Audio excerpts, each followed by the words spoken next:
અત્યારે જે મોસમને બદલાવ આવે છે, ક્યારેક શિયાળો હોય, ક્યારેક ચોમાસું હોય, ક્યારેક ઠંડી ઋતુ હોય, એની જે પાક ઉપર અસર પડે છે.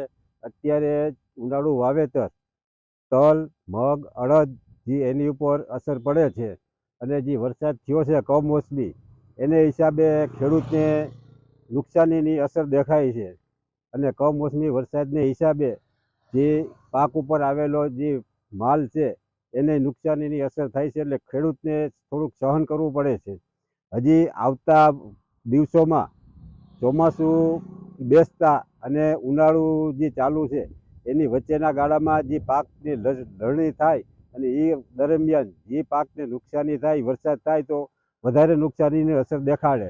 અત્યારે જો આટલાથી રોકાઈ જાય તો ખેડૂતને સહન ઓછું કરવું પડે. કમોસમીને હિસાબે પાકને થોડું ઘણું તો નુકસાની અસર દેખાડે છે. અટાણું ફ્લાવરિંગ હોય અને પાક ઉપર જે તો આ તલ ને મગ ને અડદ ને પાક ઉપર આવ્યા હોય એને અસર થોડી ઘણી દેખાડે. ખેડૂતને અતિશય નુકસાન છે. અત્યારે ઉનાળુ વાવેતરની અંદર બાજરો હતો, તલ હતા, અડદ હતા, મગ હતા. બાજરો અને તલ તો સંપૂર્ણ નાશ પામી ગયા છે. અત્યારે હાવ ખેતર જમીનદોસ્ત થઈ ગયા, કારણ કે પવન પણ એટલો હતો.